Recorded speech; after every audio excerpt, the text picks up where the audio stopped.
La charrue avant les bœufs, un podcast proposé par Édouard Saury et Olivier Duchesne.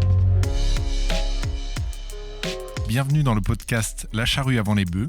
Je suis Baptiste Grard, enseignant-chercheur à l'ISARA, et avec Olivier Duchesne, également enseignant-chercheur à l'ISARA, nous allons aujourd'hui nous attaquer à un sujet complexe et vaste. Je veux parler de l'agriculture numérique.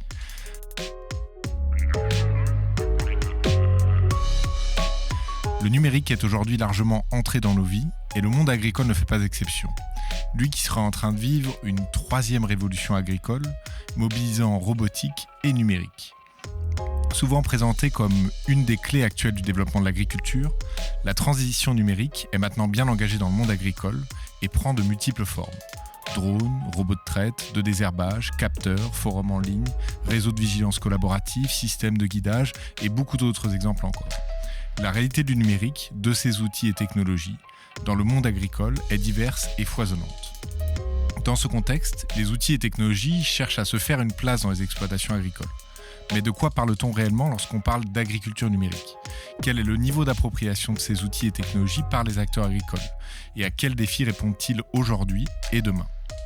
Au cœur de nombreux enjeux sociétaux, culturels, éthiques et techniques, la transition numérique de l'agriculture interroge quant à son rôle de levier potentiel vis-à-vis de la transition agroécologique que beaucoup considèrent comme indispensable.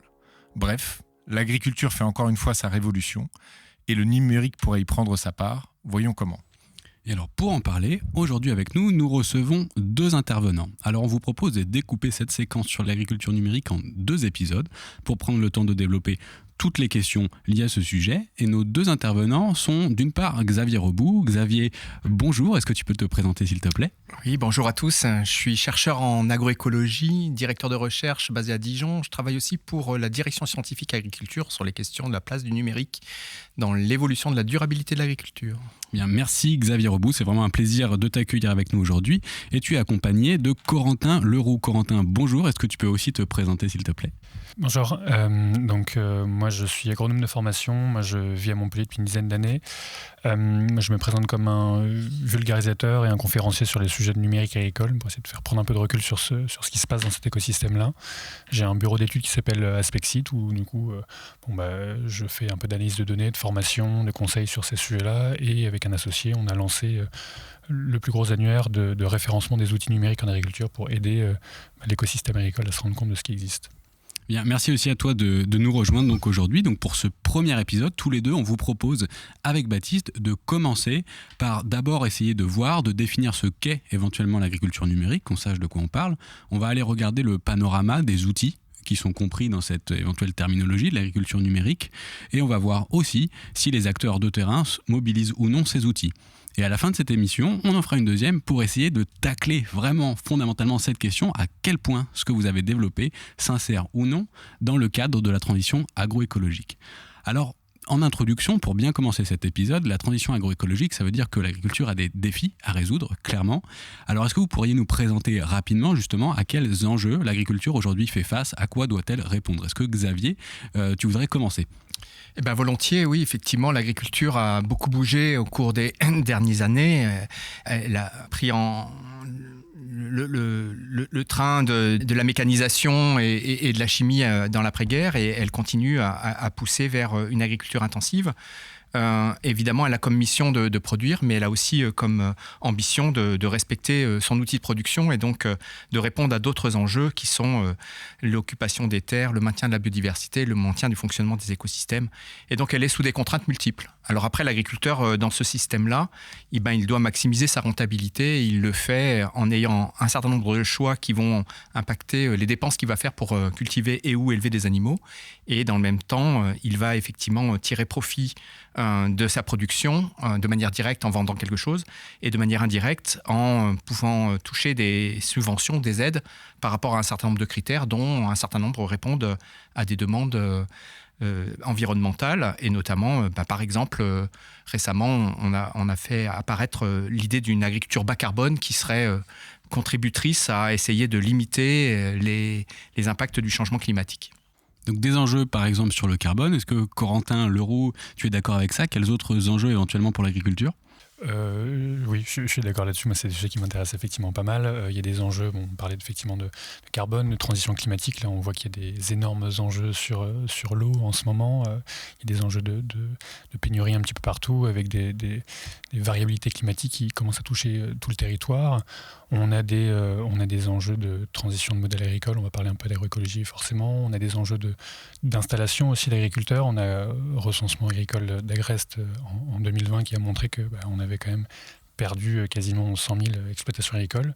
Alors effectivement, il y a raison de s'en inquiéter, mais du coup, derrière, il faut toujours essayer de comprendre ce qu'il y a derrière, comprendre un peu les chiffres, qu'est-ce que ça veut dire derrière.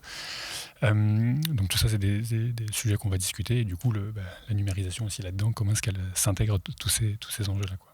Xavier, je sens que je voulais juste revenir sur le fait que les agriculteurs utilisent un certain nombre d'outils pour produire. Évidemment, ces outils peuvent avoir des effets collatéraux et donc contribuer à polluer les nappes phréatiques ou à contaminer l'air ou les sols.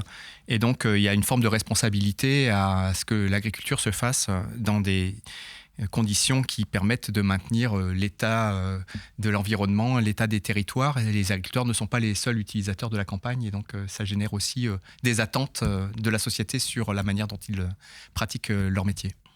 Et donc vous avez évoqué des enjeux donc sociaux, économiques, environnementaux.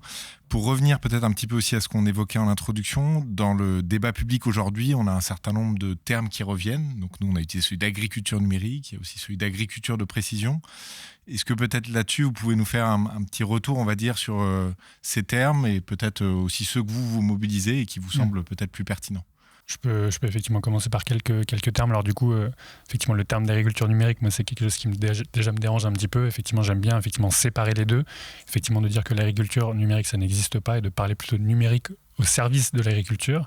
Du coup, c'est pas un mode de production comme pourrait être l'agriculture biologique ou l'agriculture conservation des sols. On est vraiment sur des choses différentes.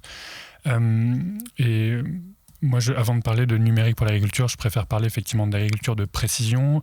Alors du coup, la définition qui a été donnée par un panel de scientifiques, c'est une stratégie de gestion qui utilise tout un tas d'outils pour prendre en compte, on va dire, l'hétérogénéité qu'on peut avoir sur les parcelles agricoles. Alors c'est des hétérogénéités spatiales, temporelles, par exemple des variabilités de sol, des variabilités de climat, des variabilités de présence de ravageurs, des variabilités de rendement, plein de choses. Et donc du coup, de prendre en compte cette variabilité-là pour être capable d'en faire quelque chose et de produire du coup plus durablement, plus responsablement, etc. Donc du coup, on va voir si effectivement c'est le cas ou pas.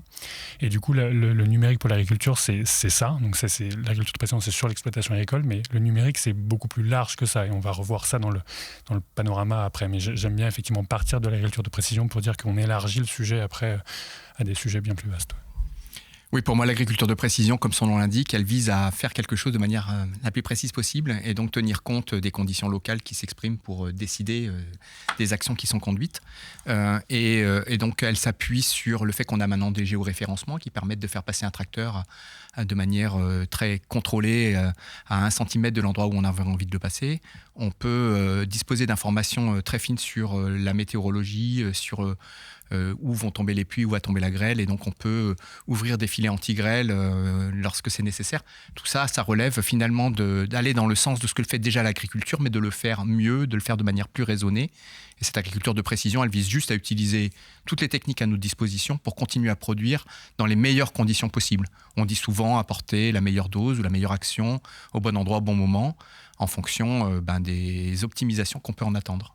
L'agriculture numérique, ça va être beaucoup plus large, puisqu'en fait, effectivement, on va toucher à des choix qui concernent l'agriculteur, mais qui peuvent aussi concerner la chaîne de transformation, la chaîne de valeur, la traçabilité des produits ou des choses de ce type-là. Et donc, dans cette agriculture numérique, je vois quelque chose qui va au-delà de l'agriculture de précision et qui, du coup, aussi permet éventuellement d'autres formes d'agriculture d'émerger. Donc le numérique au service d'eux, mais pas forcément comme un type à part entière d'agriculture.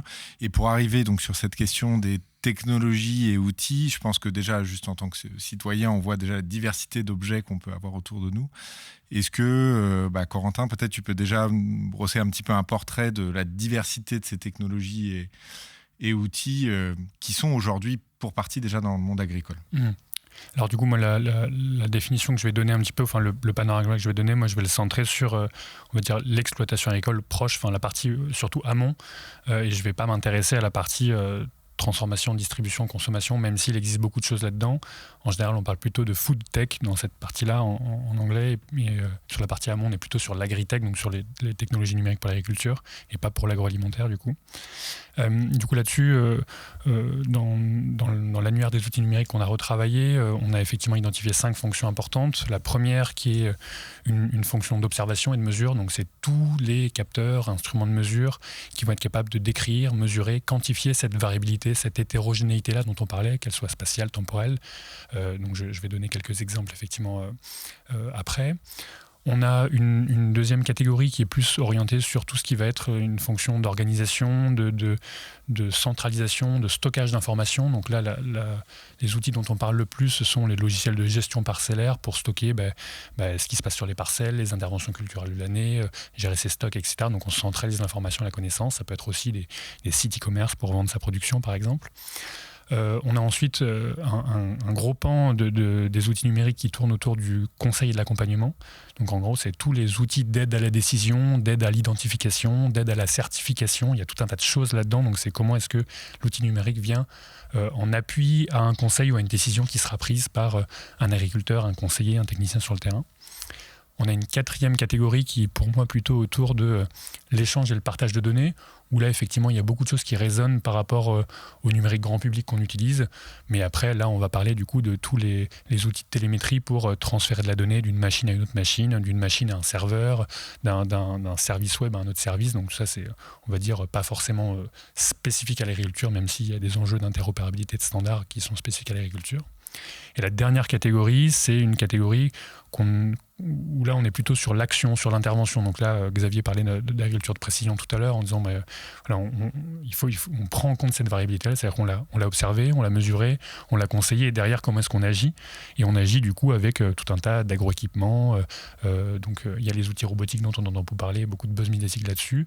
Et puis après on a tout un tas de systèmes d'actionneurs, par exemple d'ouverture automatisée de portes, d'activation de pompes, d'électrovannes en irrigation. Tout ça, ça fait partie des actionneurs. Donc on agit sur le terrain une fois qu'on a collecté de l'information.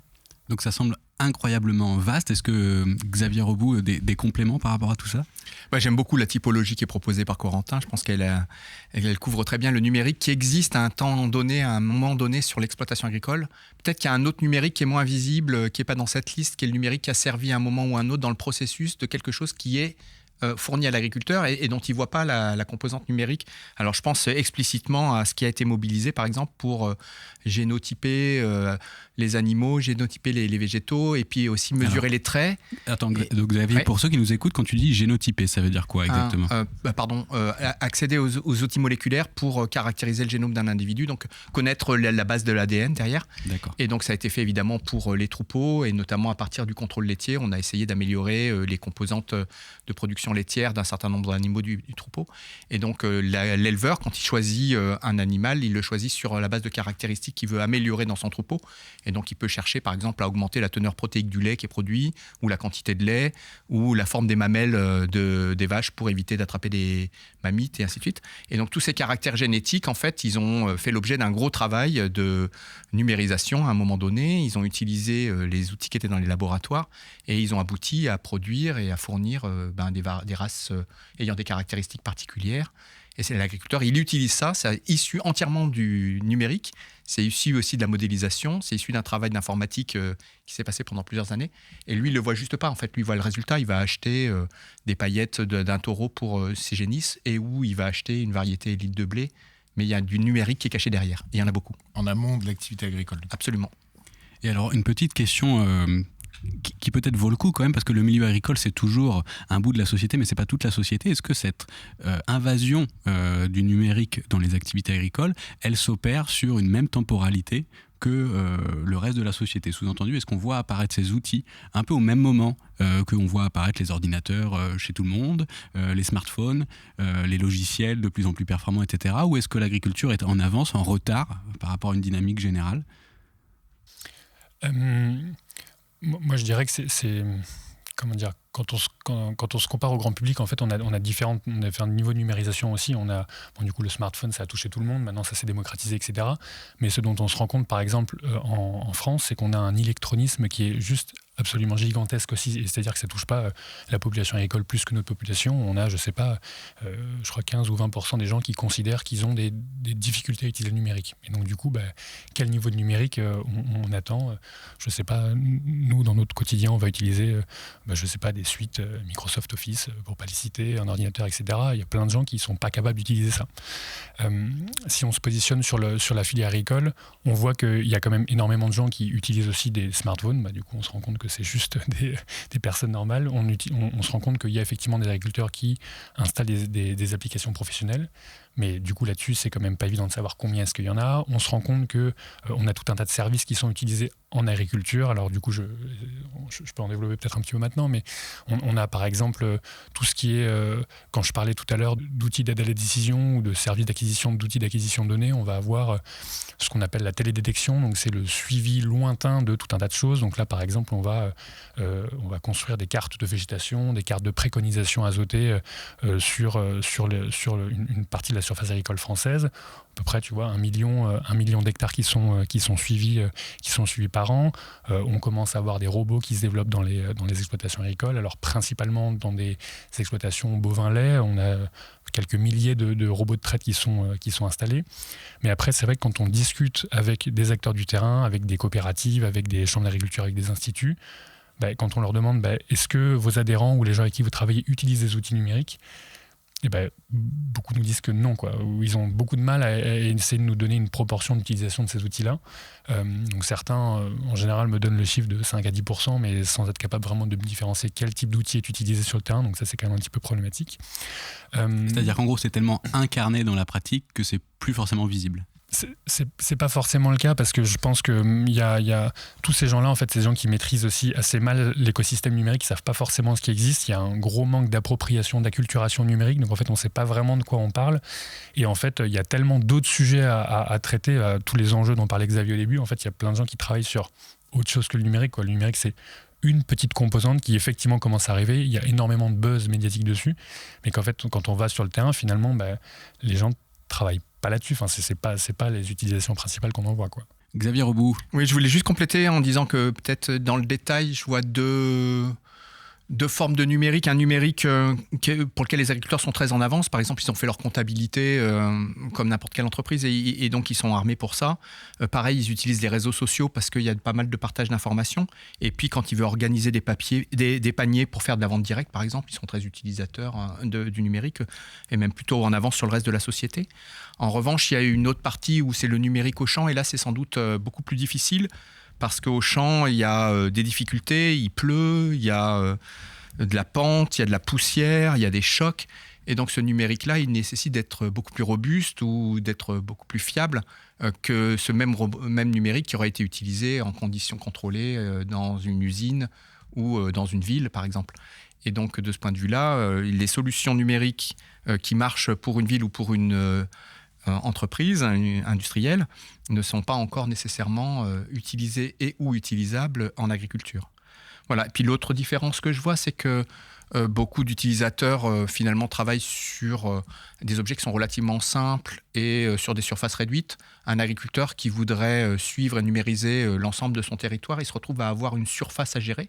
Et donc tout de suite, ça multiplie énormément dans le temps, dans l'espace et dans le niveau de complexité, ce qu'il faut qu'il mesure, et se retrouve à être finalement assez rapidement contraint à avoir une batterie de capteurs énorme et donc à multiplier le nombre de mesures qu'il est amené à contrôler s'il voulait avoir une vision globale sur son exploitation.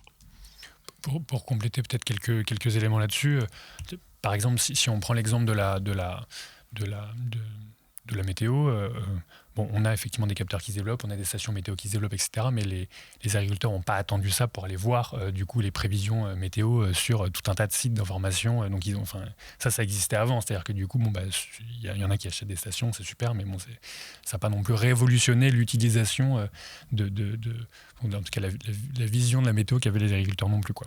On a une information qui est plus locale, potentiellement plus précise, etc. Mais encore une fois, les agriculteurs le faisaient avant, quoi. Il y a effectivement des technologies dont parle Xavier qui sont déjà installées depuis longtemps. Quand on parle de technologies GNSS, par exemple, des technologies de géopositionnement embarquées sur des tracteurs pour faire de l'autoguidage ou autre, on se rend compte que ce sont des technologies qui sont maintenant largement démocratisées en France et dans d'autres pays. Donc pour être très concret pour ceux qui nous écoutent, tu es en train de dire qu'aujourd'hui, un tracteur, systématiquement ou très fréquemment, est équipé de GPS. Oui, effectivement. Alors en première monte ou en seconde monte, c'est-à-dire qu'on installe du coup une antenne après avoir acheté le tracteur. Oui, effectivement, du coup, ça c'est effectivement assez démocratisé. Et certains agriculteurs, même beaucoup, se rendent même plus compte en fait que ça fait partie des technologies qu'ils ont parce que là, c'est arrivé partout. Et puis après, donc il parlait de comptabilité, Xavier. On peut parler aussi des déclarations PAC. Du coup, effectivement, il y a beaucoup d'agriculteurs qui le font aussi eux-mêmes. Déclaration de plan de fumure. Il y en a qui se font accompagner pour ça. On est d'accord qu'ils le font pas tout seul, hein, mais il y a quand même effectivement beaucoup d'utilisation du numérique et qui peut paraître en fait du numérique assez grand public, du aller sur internet, dézipper un fichier, utiliser un ordinateur, et on n'est pas du tout en train de parler d'outils numériques au champ comme Xavier évoquait juste avant, quoi. Et si on va du coup sur d'autres exemples d'outils numériques, par exemple au niveau du pilotage de la fertilisation, du pilotage de l'irrigation, est-ce que vous pouvez juste développer peut-être 1 ou 2 exemples autour de ça pour montrer un petit peu le rôle concret que ça joue aujourd'hui, ou que ça peut jouer, et l'appropriation peut-être aussi par les acteurs sur ces outils? Je vais reprendre du coup un peu la partie sur l'irrigation. Peut-être on peut partir là-dessus et puis après on pourra évoquer d'autres exemples parce qu'effectivement il y a pas mal de choses qui existent là-dessus. Alors si je reprends un petit peu ma catégorisation de tout à l'heure, alors par exemple sur les outils d'observation et de mesure, on va avoir des sondes tensométriques, des sondes capacitives dans le sol qui vont effectivement mesurer l'état hydrique qu'il y a dans le sol. On va avoir par exemple des dendromètres qui vont évaluer l'agrandissement ou le rétrécissement des diamètres d'arbres. Donc on parle de dendromètres connectés s'il y a du numérique, parce qu'on peut avoir un dendromètre pas connecté, venir les mesurer, mais quand c'est connecté, c'est numérisé, on va dire. On a des stations météo connectées. On va avoir on va avoir de l'imagerie satellitaire, par exemple, qui va utiliser pour faire des cartes d'état hydrique du sol, des cartes d'occupation du sol, qui sont utilisées du coup pour irriguer ou pas irriguer. Vous allez avoir du coup derrière en termes d'outils d'aide à la décision, vous allez avoir des modèles d'irrigation qui sont proposés, des modèles de bilan hydrique qui sont proposés par exemple par Arvalis, Institut Technique ou d'autres. Vous avez des... Alors Corentin, est-ce que tu peux juste expliquer ce que ça veut dire là, un modèle de bilan hydrique concrètement pour un agriculteur? Ça aide à faire quoi? Un modèle hydrique, du coup, dans l'équation du modèle hydrique, on a du coup des entrées et des sorties. Et l'idée, ça va être de dire combien est-ce que j'apporte à ma plante. Donc, c'est un des termes de l'équation de bilan hydrique. Et du coup, ce terme-là, je vais essayer de le trouver de la manière la plus fine possible, en sachant l'état hydrique du sol, en sachant la pluviométrie, en sachant tout un tas de choses. Et du coup, il y a tout un tas d'instituts, tout un tas de recherches ou techniques qui vont développer des modèles en se basant sur des données d'entrée qui sont pas, quoi. En termes d'outils, on peut aussi parler d'aide au réglage du matériel d'irrigation, parce que on se rend compte que quand on va sur le terrain, en fait, il y a beaucoup de matériel avant de mettre du numérique qui sont même pas correctement réglés. Donc du coup, rien que ça, en fait, je pense qu'il y a énormément de gains à faire là-dessus. On a des compteurs de télérelève, par exemple, pour se dire il y a tant d'eau qui a été prélevée, irriguée, etc. Et puis après, au niveau de ma dernière catégorie qui est agir et intervenir, on va avoir par exemple des actionnements de pompes et d'électrovannes à distance. On va avoir du coup de l'asservissement de matériel d'irrigation. Il y a même des robots d'irrigation qui commencent à arriver. Et un dernier exemple, c'est l'exemple de la modulation de l'irrigation, c'est-à-dire que par exemple, vous avez des enrouleurs qu'on va utiliser en variant par exemple, je sais pas, l'ouverture des buses, la vitesse d'avancement d'un enrouleur pour se dire je vais moduler l'irrigation sur certaines de mes parcelles, sur certains bouts de mes parcelles. Et donc un enrouleur, c'est une grosse bobine avec un tuyau qu'on va dérouler avec un canon au bout pour irriguer le champ. Ouais. Donc tu es en train d'expliquer qu'en fait on va pouvoir être plus fin dans le réglage de tous les paramètres pour mettre l'eau où on veut au bon moment et en bonne quantité. C'est ça, enrouleur, pivot, etc. Alors sur les questions d'irrigation, c'est plus compliqué à mettre en place d'un point de vue opérationnel que sur de la fertilisation azotée, sur de la pulvérisation, etc. Mais en tout cas, c'est des choses qu'on voit arriver. Après, la question, c'est de savoir est-ce qu'il y a un intérêt agronomique, économique ou ça derrière. Mais en tout cas, c'est des outils numériques qu'on commence à voir arriver. Ouais. Des exemples aussi du côté de Xavier? Oui, juste de compléter, effectivement, en fait, tout ça relève d'une analyse qu'on retrouve dans des réflexions sur les gains de performance de l'agriculture future. Et donc Monsanto, pour ne pas le nommer, avait fait un gros travail autour de quelles étaient les marges de manœuvre pour essayer d'accroître les performances. Et donc il y avait plusieurs pistes. Est-ce qu'on peut continuer à espérer avoir des variétés élites qui soient encore plus productives qu'elles ne sont actuellement ? Or, on a des difficultés. Bien que le contrôle génétique, le progrès génétique continue à augmenter sur le blé, en fait, on a une stagnation des rendements. Il y avait, est-ce qu'on peut continuer à transformer des zones naturelles en espaces agricoles ? Et on voit bien que ça devient de plus en plus difficile et même contre-productif. Et donc, du coup, il n'y a plus de marge de manœuvre. Et donc, la seule marge de manœuvre qui ressortait comme étant la plus générique et la plus intéressante, c'était comment est-ce qu'on peut mieux gérer et mieux rendre compte des hétérogénéités. Et donc, toute cette question de la cartographie qui permet soit d'arroser pas de la même manière le haut et le bas de la parcelle, soit éventuellement de gérer de manière différente aussi la fertilisation. On peut l'étendre et éventuellement on peut faire des variétés différentes dans le bas et dans le haut de la parcelle qui n'exprimeraient pas les mêmes besoins. Si le haut de la parcelle en moyenne est sec, est-ce qu'on peut leur offrir à l'agriculteur une variété qui supporte mieux la sécheresse pour tirer au mieux profit de ça. Donc il y a là une énorme marge de manœuvre pour aider l'agriculteur à, de manière relativement simple, parce que les cartes sont directement connectées dans le tracteur avec les outils, appliquer les stratégies qui permettent de gérer l'hétérogénéité que l'agriculteur rencontre. Alors, ce n'est pas fondamentalement nouveau. L'agriculteur sait où est-ce qu'il y a des taches de chardon. Il n'a pas besoin qu'il y ait une carte qui lui dit. Il sait qu'il a un bas de parcelle qui est plus humide que l'autre de sa parcelle. Il le sait depuis longtemps. En revanche, il ne sait pas forcément où est-ce que ça s'arrête. Et puis, au moment où il sème, il n'avait pas forcément mis dans son semoir les deux types de semences et puis que ça s'ajuste tout seul pour que lui, en un seul passage, il ait la variété sèche là où il fait sec et la variété humide là où c'est nécessaire que ce soit humide. Avec le numérique, en fait, on peut mettre ces équipements-là avec cette réflexion-là. Et du coup, l'agriculteur, il passe un seul outil et ça sème la bonne semence au bon endroit. Donc, il y avait toute cette idée qu'en fait, on peut à la fois tenir compte de la complexité et en même temps la rendre très facile et très accessible à l'agriculteur en la prenant en charge pour lui. D'accord. Et donc il y a des exemples un petit peu similaires, par exemple sur le côté, sur l'agriculture, on parle beaucoup de la réduction des intrants, des pesticides, donc toutes les catégories qu'il y a là-dedans. Là, l'exemple que vous donnez sur l'irrigation ou sur les semences s'applique aussi à ce genre de traitement, où par exemple, on va chercher à avoir un traitement juste là où il y a une maladie ou à la bonne dose, c'est le même genre de raisonnement ?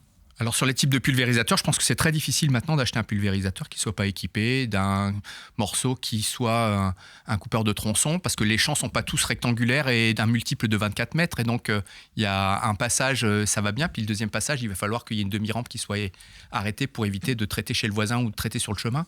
Donc tous ces appareils-là, en fait, sont maintenant montés de manière systématique sur les équipements. Et les pulvérisateurs sont des outils dans lesquels il y a beaucoup de numérique. Alors après, évidemment, on peut coupler ces pulvérisateurs avec des cartes qui leur permettent d'ouvrir les buses ou de fermer les buses en fonction des besoins. Et beaucoup de travaux montrent qu'on est capable de faire des économies importantes de phytosanitaires si on est capable d'apporter les traitements juste aux endroits où c'est nécessaire. Alors s'il y a des mauvaises herbes dans tous les mètres carrés de la parcelle, en fait, les pulvérisateurs vont avoir leurs bus qui sont ouverts tout le temps et donc ils vont consommer comme normalement. En revanche, si on est en train d'essayer de lutter contre des taches de chardon, par exemple, et qu'il n'y en a que de ci, de là dans la parcelle, on peut tout à fait avoir avec un seul passage et sans se poser trop de questions en ayant mis la carte dès le départ, un traitement adapté pour détruire les taches de chardon sans avoir besoin d'en mettre partout dans le reste de la parcelle. Donc là aussi, facilité d'emploi, plus proche du besoin et a priori sur un modèle qui est plutôt vertueux. Effectivement, pour continuer là-dessus, il y a cette idée de dire, effectivement, on a des outils de mesure, ça peut être effectivement des caméras embarquées sur un tracteur, des caméras embarquées sur un drone, un satellite, effectivement, pour détecter tout ça. Et il y a cette idée derrière de traitement localisé, hyper localisé parfois, et cette idée de dire, est-ce que c'est un traitement en temps réel ou pas ? Parce qu'on peut imaginer un drone qui passe... détecter effectivement des ronds de chardon et puis ensuite une carte de préconisation est construite et ensuite du coup le tracteur va appliquer sa préconisation.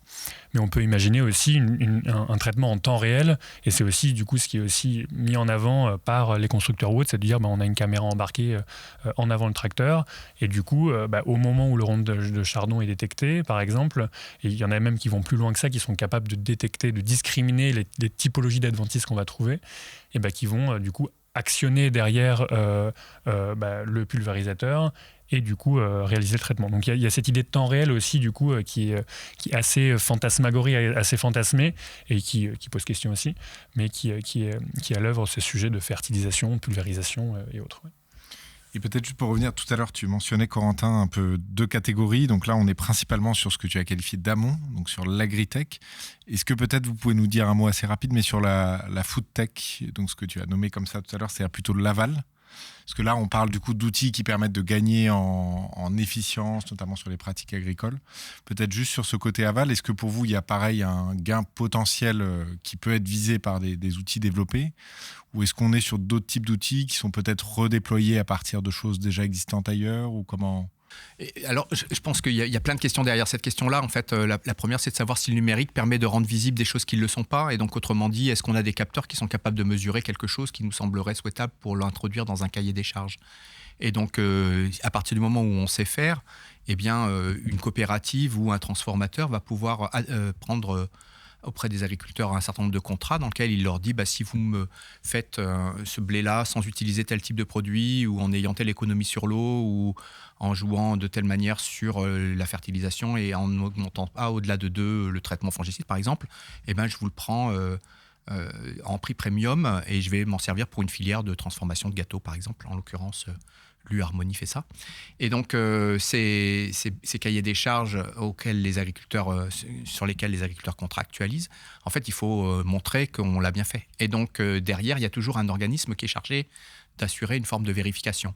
Et donc, dans un modèle standard, en fait, il y a un contrôleur qui vient tirer au hasard de temps en temps, puis il vérifie chez les agriculteurs ce qu'ils ont fait. Mais en l'occurrence, c'est quand même assez difficile de savoir, on n'est pas là tout le temps, qu'est-ce qu'il a fait sur l'ensemble de sa saison culturelle. Et donc, si on a des appareils qui sont capables de prendre des mesures ou de garder la trace, évidemment, ces éléments de traçabilité permettent d'apporter une forme de transparence et de véracité de la conduite d'un cahier des charges.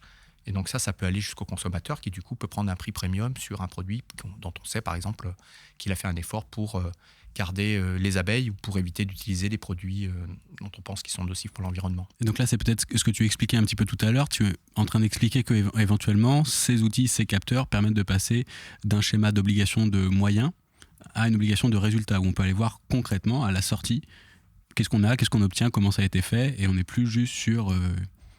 Absolument. Par exemple, l'agriculteur, et ça peut générer des marges de manœuvre. Il y a 2 options possibles. Il y a une option où on dit aux agriculteurs, vous faites de l'agriculture de conservation des sols, vous retournez pas votre sol et puis vous le travaillez de manière la plus légère possible et éventuellement vous mettez un couvert végétal. Et donc il y a toujours une végétation qui est présente et ça permet de stocker du carbone dans les sols. Et donc on peut lui dire, une obligation de moyens, vous ne labourez pas vos parcelles. On peut passer dans une obligation de résultat où en fait ce qui compte c'est que l'agriculteur il stocke du carbone chez lui. Et donc là, si on a des sondes qui sont capables de le mesurer, on peut faire un delta entre le début de la saison puis la fin de la saison d'après, et puis regarder si le delta est positif, c'est-à-dire qu'il a stocké, ou au contraire, est-ce qu'il a déstocké du carbone. Et après, si par hasard chez lui, c'est intéressant de le faire tout en travaillant les sols, et qu'il est quand même capable de stocker du carbone, et ben ça offre des marges de manœuvre pour avoir le résultat, stocker du carbone dans les sols, sans nécessairement lui imposer une contrainte qui soit ne pas utiliser le labour. Oui, alors du coup, moi, sur cette question effectivement de traçabilité, alors qui parfois peut faire peur en disant c'est du contrôle, etc. Moi, je trouve qu'il y a une question aussi intéressante de dire la traçabilité jusqu'à où. C'est-à-dire que là, effectivement, on pourrait donner une note à effectivement un produit qu'on va suivre effectivement sur tout le long de la chaîne. On pourrait aussi se dire à quel point est-ce que l'ensemble de la chaîne a envie que cette information arrive jusqu'au bout. Par exemple, on pourrait se dire est-ce que on est d'accord pour afficher le prix auquel le produit est acheté à l'agriculteur? Est-ce qu'on a envie de faire ça? Moi, j'aimerais bien le savoir. Je ne suis pas sûr que l'ensemble de la chaîne a envie qu'on le sache. Pareil sur le nombre de kilomètres qu'a parcouru du coup notre produit avant d'arriver jusqu'à notre assiette. Si on arrive à le savoir, ce serait cool. Donc la traçabilité, jusqu'à où? Moi, ça pose un peu question. Et après, pour revenir sur d'autres exemples, effectivement, qui sortent un peu sur l'aval, on a des trucs un peu classiques de contrôle qualité, contrôle de la chaîne du froid, par exemple, avec capteurs de température pour être sûr que on n'est pas de dégradation de produit. On a... par exemple, tous les outils de commercialisation, les outils de vente en ligne ou autres qu'on pourrait imaginer effectivement mettre là-dedans. On a tous les outils, Xavier parlait effectivement de traçabilité, de certification. On pourrait effectivement mettre des outils de blockchain derrière. Du coup, on en a beaucoup parlé il y a quelques années, même si les applications agricoles ne sont pas forcément... Est-ce que tu peux juste expliquer blockchain ? Alors la blockchain, alors c'est pas évident, je ne sais pas si j'aurais dû effectivement en parler. Donc c'est effectivement un registre un peu décentralisé où l'idée c'est de dire on n'a plus d'intermédiaire de confiance, quoi. Du coup on n'a plus par exemple une banque qui va contrôler un transfert quelconque d'informations, d'argent, etc. Et du coup c'est un peu contrôle par les pairs, quoi. Donc du coup d'ailleurs, je ne vais pas rentrer dans les détails, mais il y a plein de trucs à creuser. Mais du coup l'idée c'était de dire est-ce qu'on peut utiliser la blockchain pour sécuriser je sais pas, la traçabilité d'un produit d'un endroit à un autre, par exemple, sécuriser, s'assurer qu'il y a des primes ou des certifications qui sont validées une fois qu'il y a une chaîne de blocs qui valide du coup cette information-là.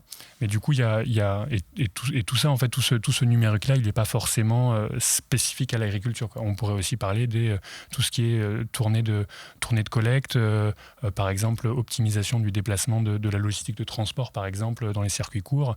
Tout ça, c'est du numérique pour l'agroalimentaire, mais on pourrait l'utiliser dans tout un tas d'autres cadres que ça, quoi. Mais du coup, c'est vrai que moi, les choses sur lesquelles j'ai travaillé principalement, ça reste effectivement l'agritech. Et quand on commence à ouvrir un peu du coup à d'autres sujets, c'est la boîte de Pandore qui s'ouvre, parce que jusqu'à où on s'arrête, en fait, globalement, on s'arrête pas. Est-ce qu'on commence à rajouter de la biotech, de la foodtech? Enfin, c'est assez difficile, quoi. Donc c'est pour ça que j'ai préféré m'arrêter sur l'agritech, quoi. Merci, je pense qu'en vous écoutant, on voit en effet bien toute la diversité d'outils et aussi de technologies qui peut exister derrière. Pour aller sur cette question de l'adoption de ces outils et technologies à la fois par les agriculteurs et à la fois au niveau des filières, il y a, pour moi, vous avez évoqué donc, cette question notamment du GPS, mais qui peut correspondre donc, à un exemple très adopté aujourd'hui. Il a été mentionné aussi le robot de traite. Qu'est-ce que vous pouvez nous dire? On a eu tout à l'heure, il y a eu plusieurs chiffres de cités sur le fait qu'il y avait 1000 robots de traite, par exemple, développés. Est-ce qu'aujourd'hui, on a 10 000, pardon. Est-ce qu'aujourd'hui, on a un aperçu un peu clair du niveau d'adoption des outils, peut-être selon les catégories que vous avez pu citer tout à l'heure, ou est-ce qu'on a une vue d'ensemble claire, ou est-ce que l'image est pour l'instant plutôt flou Pour moi, l'image, elle est effectivement un petit peu floue parce qu'on a effectivement des études un peu ponctuelles, sporadiques qui arrivent sur le sujet. Alors, les études, elles sont telles qu'elles sont. Il y en a qui sont intéressantes, d'autres qui le sont effectivement un peu moins. Mais moi, ce qui me dérange, c'est le fait de ne pas être capable de suivre un peu une dynamique temporelle sur ces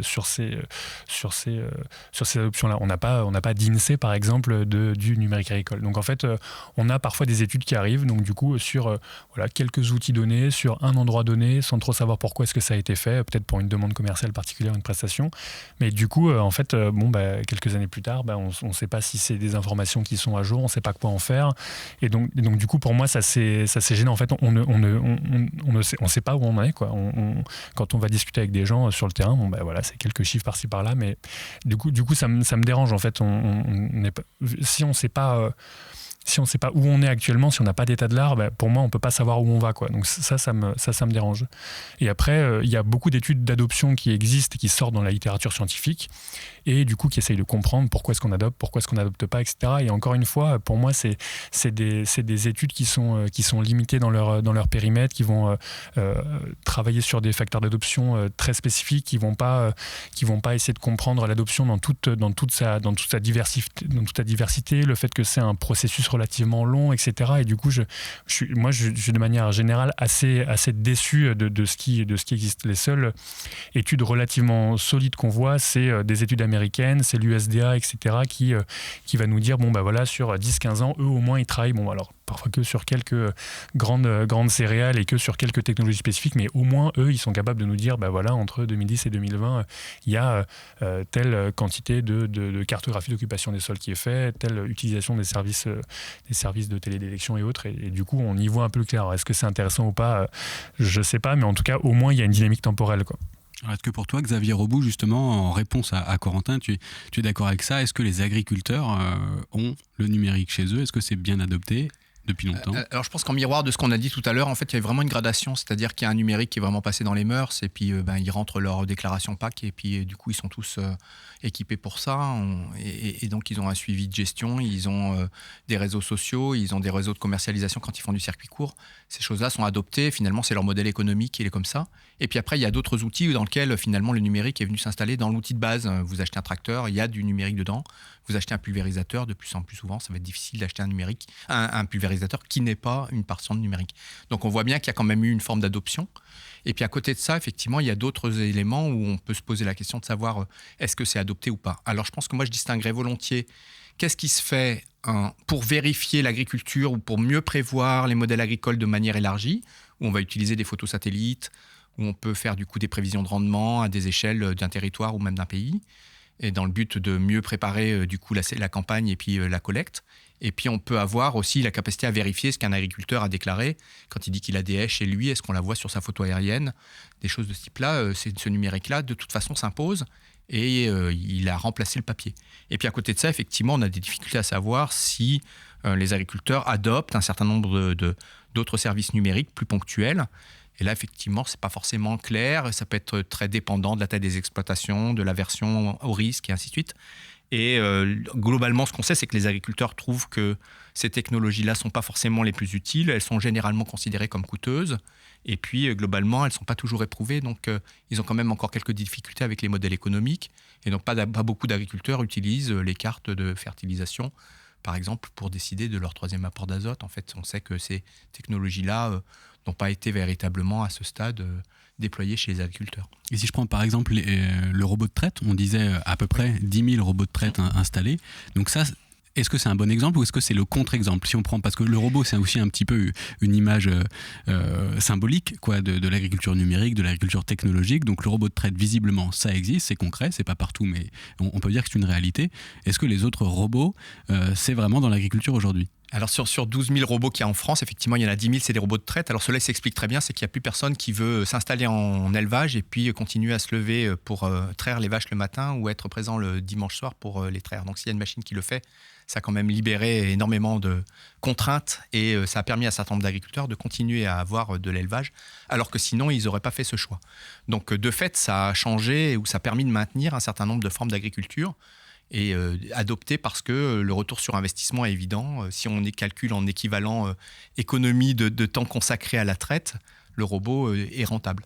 Et puis à côté de ça, donc on a seulement 200 robots qui ne sont pas des robots de traite, dont un certain nombre sont aussi pour l'élevage, pour apporter l'aliment ou pour nettoyer derrière les animaux. Et puis après, il y a un certain nombre de robots qui sont dans les systèmes plutôt culture.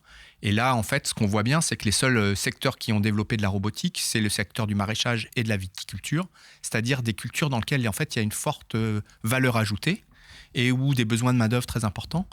Et donc, en gros, le robot, il passe quand il s'applique à un modèle d'agriculture sur lequel il y a une plus-value très importante pour des cultures de rente. Et en revanche, pour de la grande culture, pour l'instant, c'est pas rentable. Donc, le modèle économique, il ne tient pas la route. Le robot va coûter entre 100 000 et 150 000 euros.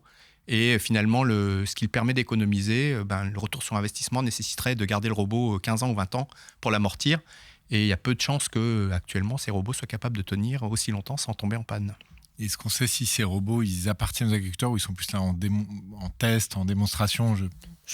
Alors, je vais répondre à ça en disant qu'effectivement, du coup, sur la partie robots de traite, effectivement, ils sont aux agriculteurs. Et sur le reste des robots en présence en France, pour moi, la majorité, ça reste effectivement des robots de location, des robots de test. Bon, il y a des robots qui sont effectivement achetés, mais du coup, c'est pas par des structures qui sont représentatives de l'agriculteur moyen. Après, du coup, il y a plein de questions qui se posent sur la robotique, sur est-ce qu'on est capable d'acheter un robot à plusieurs, en CUMA, comment est-ce qu'on se le partage, etc. Donc ça, c'est des questions intéressantes. Et pour revenir sur la robot de traite, alors c'est amusant parce que derrière l'imaginaire du robot de traite, on a l'impression effectivement d'une structure agricole qui est très, hyper technologique, du coup, qui aurait plus du tout de lien avec ces animaux, etc. Et en fait, ce dont on se rend compte avec le robot de traite, c'est que c'est un système qui ne permet pas d'économie d'échelle. C'est-à-dire que avec un robot de traite, on va être à 60-70 vaches, donc on va avoir une rentabilité économique de ce robot à partir pour ce niveau de vaches-là, par exemple. Mais quand on commence à avoir 100, 150 vaches, 200 vaches, en fait, il faut potentiellement racheter des robots. Et en fait, on se rend compte que en France, on n'a pas d'exploitation avec 50 robots de traite, quoi. Et donc, du coup, en fait, quand on veut vraiment passer à l'échelle sur de la traite, par exemple, en fait, il faut passer sur les systèmes canadiens, américains, avec des rotolacteurs, etc. Et en fait, le robot de traite ne permet pas un système d'économie d'échelle. Il faut plus le voir comme un système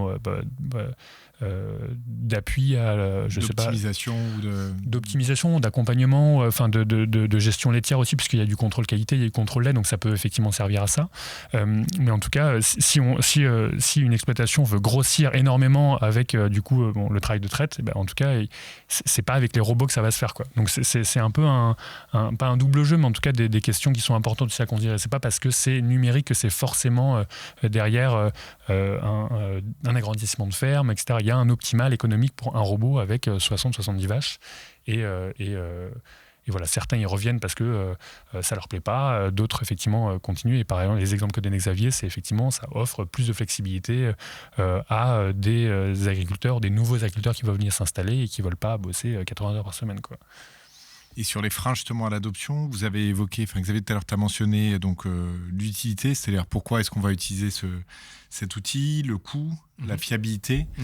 Est-ce qu'il y a d'autres freins un peu majeurs, on va dire par exemple d'adoption pour les agriculteurs de ces outils aujourd'hui qui freinent un petit peu l'adoption directement, on va dire, de ces outils? Je pense que de manière générale, il y a un manque d'acculturation et de compréhension de cet écosystème numérique, de ce que sont les outils, de ce à quoi ça sert, etc., de comment est-ce qu'ils se positionnent sur l'exploitation agricole. Et donc, je pense que ça, c'est le plus gros frein. En fait, on comprend pas trop ce que c'est. On va pas forcément trop là-dedans, quoi. Et ça se comprend tout à fait. Même nous, moi, c'est difficile de dire parfois sur certains outils ce que ça fait, quoi. Donc, il y a ça. Il y a le fait qu'il y a une explosion de l'offre qui est juste gigantesque. Donc, du coup, c'est quand même difficile de s'approprier l'écosystème.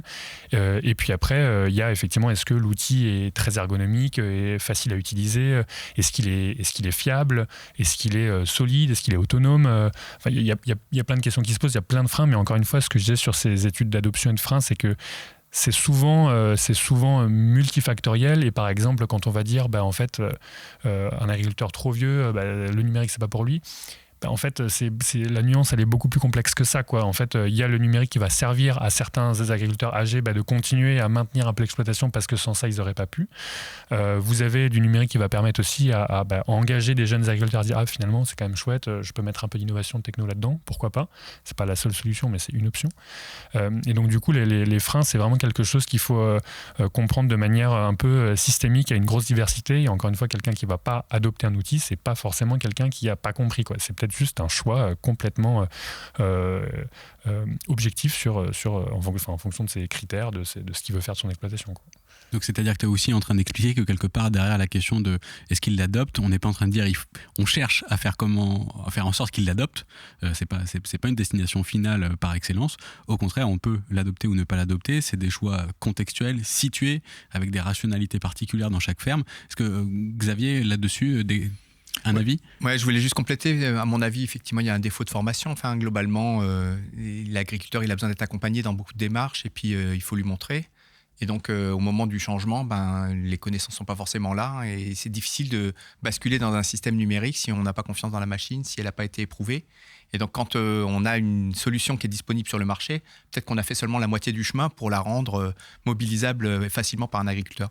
Et après, on a l'impression quand même que tout le numérique qui a été pensé, il a été pensé par silo. Chacun y va avec son offre et puis son application, son interface particulière. Et l'agriculteur, il n'a pas nécessairement la possibilité de mettre dans sa cabine de tracteur 10 interfaces différentes. Donc, il y a un moment où il faut que toute l'offre de numérique continue à se simplifier, à s'homogénéiser pour que l'agriculteur puisse le faire de manière la plus simple possible. Et là, on est encore, à mon avis, assez loin du compte, même malgré l'effort mené par tous les gens pour essayer de mettre les agriculteurs en amont dans le dispositif de proposition d'une application et de les faire participer pour savoir s'ils risquent de l'utiliser derrière. Il vaut mieux qu'ils aient dès le départ participé à son élaboration.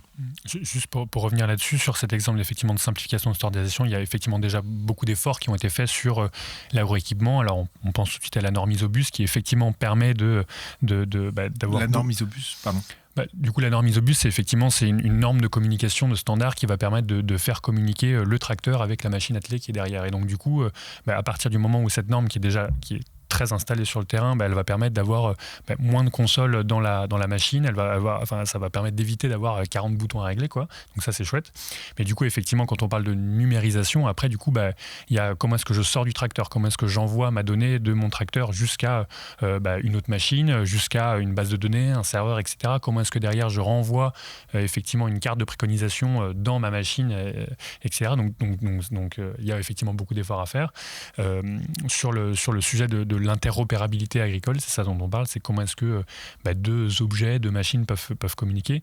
C'est sûr qu'il y a beaucoup de travail à faire, mais du coup, il ne faut pas non plus oublier ce qui a déjà été fait par la filière de l'agroéquipement. Mais encore une fois, sur le numérique, oui, il y a clairement des enjeux d'interopérabilité. Et pour finir, je dirais juste que c'est des enjeux à la fois techniques, mais c'est aussi des enjeux métiers. C'est-à-dire que du coup, ce dont on se rend compte, c'est que pour beaucoup, l'interopérabilité, moi j'avoue que j'ai du mal à y croire parfois, parce que je me dis que tous ceux qui vont travailler sur ces sujets-là, en fait, ils ont une façon différente de voir, de modéliser l'exploitation agricole.